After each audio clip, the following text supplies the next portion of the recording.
करनगे जिला ठाणे लोकां दे हड़बड़े जाने की करनगे जिला ठाणे लोकां दे हड़बड़े जाने भाजी वो लाइव है, लाइव 2 मिनट लाइव तो बैठा बराबर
जिस तरह से पूरा भारत बंद है, हम सुबह 6 बजे से लेकर शाम 6 बजे तक बंद करेंगे। ये ट्रक हमने 6 बजे बंद कर दिया था। हमारी किसान मजदूर संघर्ष कमेटी 12 जिलों में 165 जगह पर कर रही है, 28 जगह पर रेल रोको है और पूरे देश के जितने भी व्यापारी मंडल के यूनियंस है, ट्रेड यूनियंस हैं, मुलाजमों की यूनियंस है, सभी हमारा ट्रांसपोर्ट यूनियंस है, सभी हमारा साथ दे रही हैं, सभी हमारे साथ है। तो पूरे पंजाब में भी देख रहे पूरी तरह बंद चल रहा है। पूरे पंजाबियों ने, देशवासियों ने हमारे इस आंदोलन का समर्थन किया। ये कृषि के 3 कानून रद्द करवाने के लिए सरकार बोलती है गर्मी आ जाएगी किसान चले जाएंगे, सर्दी किसान चलेंगे। बिल्कुल बेकार है भी, जैसे मर्जी पाए गर्मी आए, गर्मी आएगी, सर्दी आएगी, किसान घर को नहीं जाएंगे। जिन्ना चिर कृषि कानून रद्द नहीं होते उन्ना चिर किसान मैदान में डटे रहेंगे।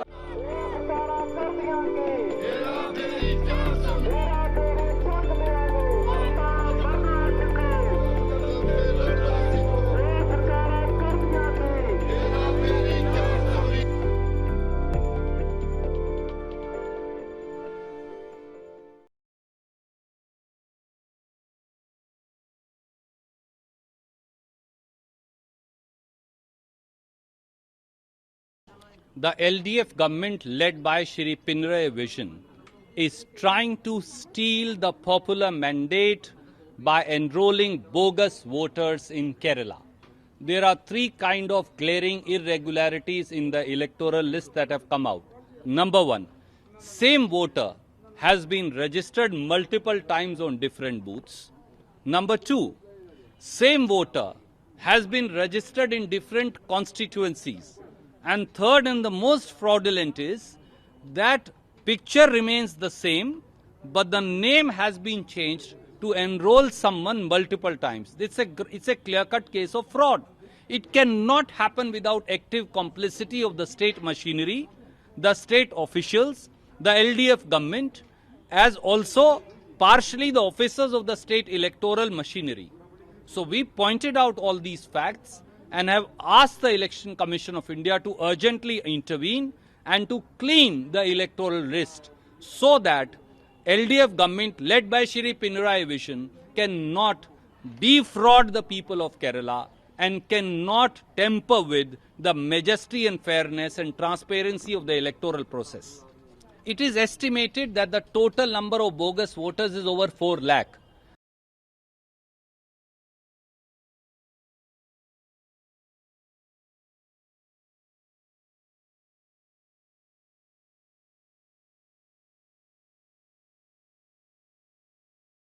आसाम में कांग्रेस और अजमल की सरकार बनती है तो आसाम की पहचान बदरुद्दीन बनकर रह जाएगा।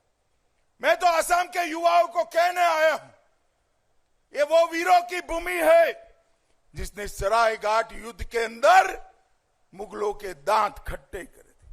अहोम सेनापति लचित बरफुकन ने सालों तक मुगलों को सामने लड़ाई करने का काम किया और उनको उल्टे पैर दिल्ली भेजने का काम हमारे वीर सेनापति लचित बरफुकन।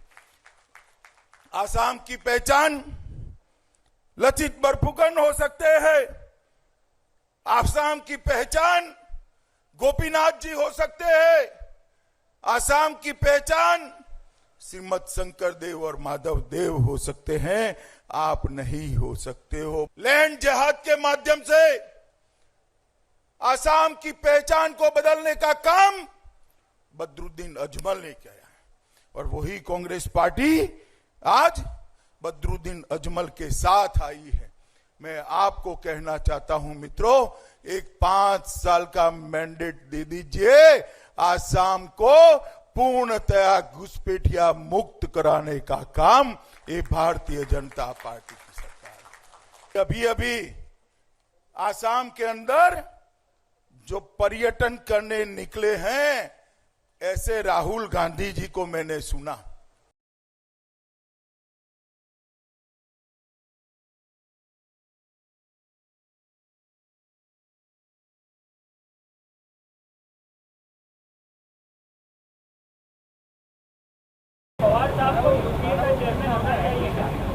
देखो, वो विषय का अभी चर्चा का विषय नहीं है। सोनिया जी सक्षम है।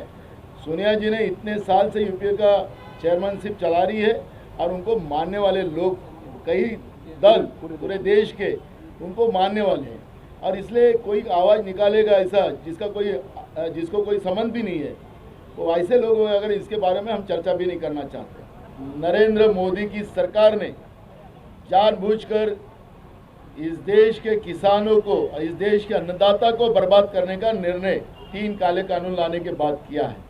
इस देश के कामगारों को बर्बाद करने के लिए कामगार के विरोध का कानून ला दिया। आपने देखा होगा इस कानून के विरोध में गए 4 महीने से सिंधु बॉर्डर पर करोड़ों किसान वहां पर आंदोलन कर रहे हैं। उस आंदोलन की खबर भी या उनकी पूछताछ भी लेने के लिए प्रधानमंत्री के पास समय नहीं है।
Subscribe now and press the bell icon.